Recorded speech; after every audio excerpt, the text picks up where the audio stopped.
Hello, we're good actually. Thank you very much. Yeah, how's lockdown treating you? Do you know what? The same as everyone else. And I think, as most people have said on previous podcasts, like it's treating us all in different ways. We've just got to deal with it. And yeah, I think I'm looking forward to being out of it, but I'm also really nervous that I'm never going to trust or touch another person ever again. So. Exactly. Yeah. No. So right, let's get straight into it. So you've just been made head of media solutions at Edit. Correct. So massive congratulations. But what does that involve? What is your role? What do you do? Good question. Will caveat here, 5 weeks into the role. So I think, still early days, and having joined under the coronavirus, it's kind of a hands-on deck, do everything, sort of anything that's needed of you, basically. But hopefully when that all subsides a little bit, my job will be around innovation. So that might be thinking of new ways to connect media and how to get to the consumer better. That might be ways of enhancing our profit margins within the business, new clients, and just looking at propositions within the business and the agency and the wider marketing world, I guess, and sort of what our positioning is within that. Awesome. So you've just started a new role, but you haven't actually met your work colleagues yet. Not face to face. Yeah. So what is your background? So again, a little caveat between us. We met 2007, 2008, I think, which is wow, so long ago. That's time ago now, it feels, isn't it? Yeah. So we met at Bath. So what have you done from Bath since you started your new role in Edit a few months back? So yeah, obviously met at Bath Spa, studied English literature. Generally, you either become a librarian or a teacher, none of which were particularly appealing. I'd always worked alongside when I was at uni in fashion retail. So I kind of went into fashion retail for a bit, working at Liberty of London, living up in London. And then I met my now husband, thanks to your kind self. Yeah, can we just quickly, can we just go into that? Just This is a professional podcast. Yeah, so Val introduced me to my husband. Yeah, I've taken the credit for that. So I can take the credit for that, most definitely. So obviously fell hook, line and sinker and wanted to come back to Bath where he was based. And I basically just went to a job agency and said, like, oh, I'm just looking for a job. Like, these are my skills. This is what I've done. They said, oh, it's really nice, like marketing agency up the road, literally. And it was literally around like the corner from where we lived at the time. Why don't you go along? And I guess they said the rest is history. And that was basically my entrance in 2010, right, 2011, into the marketing industry. So I worked for a company called Response One at the time, which is actually Edit. So I have kind of gone full circle. Edit became Edit after some changes at Response One. I moved to Edinburgh with the firm and sort of set up a Scottish arm of the business, working on Scottish-based clients up there. Wow. Decided I wanted a break from it all. I'm not really sure why. I think I just thought I need to see what else is out there. Tried my hand at managing a hotel. Turns out you need a heck of a lot of patience when at 3 a.m. you're getting complaints about pillow softness. That just didn't me. So that lasted only, I say, about a year. And then came back down south. A friend introduced me to the guys at the specialist works where I was before for just shy of 4 years. Worked there between like strategic planning, so thinking more strategically about marketing and business goals, and then go back into a planning position within their print team. And then this opportunity came up at Edit, as I say. So the guy who's my manager now was my manager all those years ago, back in 2010. So we've, obviously worked together for a long time, and he kind of just needed a right-hand man and got in touch. And yeah, that's where I am today. Wow, so it's sort of come like full circle for you. Yes. In terms of manager, that's amazing. Yeah. So what do you think is the future of the marketing industry in like sort of 5-10 years time? Do you think? That's the question. Do you think, like at the moment it's like very social media based? Do you think it's going to carry on that way, or do you think what's your thoughts? I think so. I'm a print media girl at heart. You know, when you get through the door, or you go to the shop and you buy, an old-fashioned magazine and you shake it out of all that bit inside. Yeah, that's me. That's my. So it's all your fault. All my fault. The junk. It's not. It's highly targeted mail. I need to say that caveat that for the whole industry. depends on me. But yeah, so print media is my background, and therefore I strongly believe there is a really, really strong place for print in the industry. We just need to look at how we do it more sustainably, and with sort of one eye on the environment at the same time. And I think that's also why digital could shift soon as well. I think not only is there this concern with fake news, with reliability and trust. If you want something you can trust, you ask for it in writing. You'd never get a job and go, oh, just tweet me my contract. Yeah, that's true. Yeah. Never say, drop me a DM. Yeah. like a hard copy. Yeah, you want a hard copy, you want it in paper. If you say, if something to make something formal, you say put it in writing. That means it's formal. How did the Prime Minister communicate with us all? A really important message. He sent everybody a letter. So I think there is really still a massive place for print in the world, and I think digital will continue naturally through our ways of working and living to be a really important part. But I think also the environmental impact of digital will potentially start to come out a bit more as well. Opening every email that you open has an environmental impact, and I think it's about the full picture that we need to start thinking about. And how they all work together as well. I think that's going to be really key. Yeah, definitely. Because I think there's different in marketing. It's such a big like umbrella. Yeah. And I think like with print, with digital, with radio, television, they all got to work like sort of together as a unit to all push in the same direction. Yeah, definitely. And actually, that's one of the challenges that I've got at the moment is to help Edit with their connections proposition. And the idea is that all media should be and needs to be connected to be effective.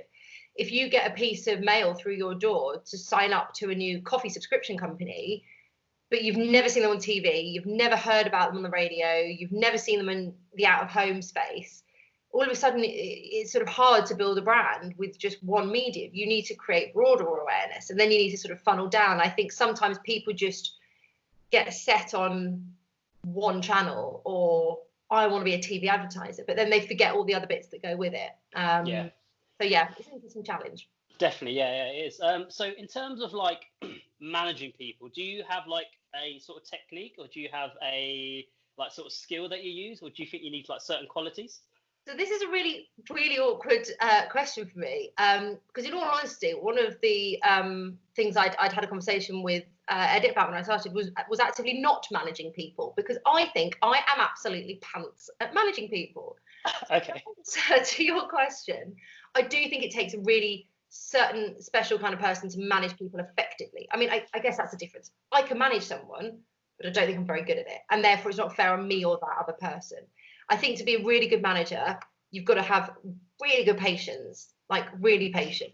Yeah. And you've also got to be a really good listener, because actually, from managers that I've had, people just pick up on little things and they know how to support me, or they know how much, micromanaging or not micromanaging I need. So I do think it's really special. I think it's the mindset sometimes that, what's your management style, I think can also be a bit of a flaw. I think it's more about what is the management style of your employees, and on an individual basis, because some people will be better micromanaged and they need the constant prodding. Other people, they're better just left to their own devices. And it is a good manager that is able to identify those and then manage those people accordingly. Yeah. I'm not that diverse, I don't think. So I'm probably not the best manager. So it sounds like you've had like some good people managing you then. Like it's good in terms, because I know I asked the question of you managing people, but it also works the other way, like you said. Massively so. I've had good, and I mean, I've had some shocking managers. So have I, yeah. So not gonna know the names, but yeah, I've had some shocking managers that will stay with me. But yeah, I've had some amazing managers over the years, and not just direct line managers, but I mean, a couple of weeks ago after leaving the specialist works, the CEO gave me a call just to get some feedback. What was my time like at the agency? What were my thoughts? What was good? What was bad? What have I seen that's different? And that's somebody that really is listened and cares. And I think that's really important. And I think, having a manager who is on your side and has your back is really important, but also very rare. Definitely, yeah. No, I think they're like a little golden nugget. You've got to keep hold of them. So in terms of like managing your time, yes, I know, because I find it, if I'm talking from personal experience, being in a lockdown, I found it really, really hard. in terms of like managing my time. I think when I'm in the office or in the studio, I'm okay, I'm all right. But in terms of being in lockdown, being at home, I'm shockingly bad, like so bad. So do you have any like techniques, or do you use any like skills to manage your time effectively? Again, I'm a simple girl. I love a list. Love a list. Bullet point number 1, write a list. Right. Already achieved something before you've even started. So for me, a list, I mean, you know, my life is run on lists. I wrote a list this morning of all the things I needed to do. And that includes like hoovering and doing all the life things as well. Because I think also there's a real good sense of achievement when you get to the end of it and you've done that. And I think actually the feeling of success and satisfaction is so important. And they can come from the smallest things. So yeah, in the office, out the office, always a list. I have tried like the cross grids where you put things that are important but are not urgent, and Yeah. I get confused with that stuff. And then I've tried apps, and there's loads of different apps. I know people who use the app that you can grow trees if you're not on your phone, and the second you're on your phone, it kills off your trees to try and stop you from being distracted. Like, there's so many gadgets and gizmos out there, and I think it's great because it means there is something for everyone. But for me, simply just go, right, what are my priorities today? And making that list manageable. I've done it before where I write out to do today, and then I write this list of like 30 things to do. Wow. And I'm like, well, of course I'm never going to get through them all. And actually, they don't all need to be done today. So it's now about kind of refining that to actually realistically, if I get to the end of today, what would I be disappointed if I hadn't done? And it's kind of maybe almost flipping it on its head. Okay. To think about, like, if I got to the end of today and I hadn't prepped for a meeting on Monday, then that will be really bad.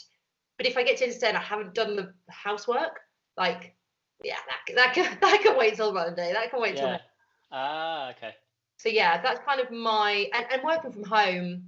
I've over the years been lucky enough, and again, maybe it's an industry thing. We travel a lot in the industry. You know, we're always on the road seeing clients and suppliers, working out of hotel rooms and coffee shops. And I've worked remotely from offices before. So when I was up in Edinburgh, I was a team of 1, and all the rest were in Bath. So I've kind of gotten used to over the years managing my own time and sort of motivating myself and cultivating that motivation out of sometimes nothing, quite frankly. You know, on a Monday morning, it's certainly not an easy task to do, but I think giving yourself breaks as well. Yeah, that's definitely important. Yeah. Like, I think that's really key. Like, have that tea break. And let's face it, we'd all have it from the office. Like, we're all gassing at the kitchen over a cuppa. So give yourself a break at home, I think, is still really important. Definitely, yeah. And I realised this thing. So I used to, at the beginning of lockdown, I used to work like in my bed. And I just like, which, yeah, so I did it for about 2 weeks and realised I was getting nothing done. I was like reading up on why, and they go, because your bed's like a relaxation place, like that's where your mindset is. And I think it's really important to keep those separate as well. Like, during lockdown, for me, having these like zones in my house, so important. Like, to have my rest space and to have my workspace. Yeah, that's exactly what I did. So I moved so I've got like a quote unquote little office downstairs in the kitchen now. So that's where I do my work, and that's where so if I'm sitting down there, I know I need to focus and I need to be I need to be productive. Yeah, and getting dressed. Like, oh my God, yes. I mean, I say getting dressed. This now sounds like this is taking a really weird turn. But like, properly getting dressed. I think, again, when lockdown started, I was one of those that, I mean, the weather wasn't great, if I remember rightly, all those months ago. I'd be kind of in joggers and a hoodie, and it's not really me anyway. Like, I wouldn't put any makeup on, I wouldn't do a hair, and I'd feel a bit shit, and I'd come across a bit shit on like Zoom calls, you know, and I'd still be talking to clients. I'm thinking, this isn't very professional. And then I sort of snapped out of that, and I got up at the normal time, or you know, sort of got out, went for a walk as if it was my commute, came back into the house, tea, coffee, breakfast, whatever, sit down for work in, you know, proper clothes. It's done. It's so underrated.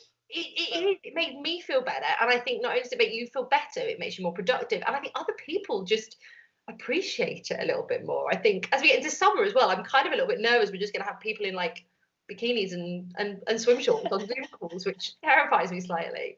There was a BBC interview, so I went out on BBC News, and the guy was in a suit, like proper suit, tie, shirt, looked really smart, but the camera angle showed that he was wearing shorts. It's just, I mean, there is part of me that thinks, why not? Like, because Yeah. but yeah, like I think it's for your own self sort of worth and being to just, make that effort, because otherwise I think we'd have all gone crazy a long time ago. Definitely, yeah. So I think that's amazing. You've been a massive help. I'm going to end with some quick fire questions, if that's okay with you, Sarah. Yes. Right. So we're going to do some questions about past, present, and future. So the first question is, what advice would you give a 15-year-old Sarah? So what would you say to her? Right. So this is a really hard one. And actually, I think somebody that has been on your podcast before said this about they don't regret anything. They wouldn't change anything because it's led them to where they are. And I'm a massive believer in that. I've never done anything that I would want to change, because if I changed one of those little things, I don't know that I'd necessarily be where I am today. So certainly not going to be about sort of changing anything. To be honest, I think it's going to be living in the now, in the here and the now, and appreciating everything, because there have been so many things that have happened in my life that I look back on and I think, I wish I'd have been more there for that. I mean, even our time at uni, I wish I was more like there, not worried about what I was going to do after uni, not worried about what I was going to be like when I was 30, because that's going to happen when I'm 30. But right now, I've got, I'm having the time of my life, and I'm at uni, and I should be absorbing that for every second it's worth. So I think, be in the moment, appreciate everything, and know that it's all happening for a reason. Definitely awesome. Right, second question. Given the choice of 3 people, dead or alive, who do you have as a dinner guest and why? So you've got Sarah Burns and you've got 3 other people. Who would you go for? So on the assumption I can have dinner with people like my husband, yourself, my mum, my dad, any other time. So just a disclaimer for why those people are not on my list. I love them dearly, yourself included, but number 1, Michelle Obama.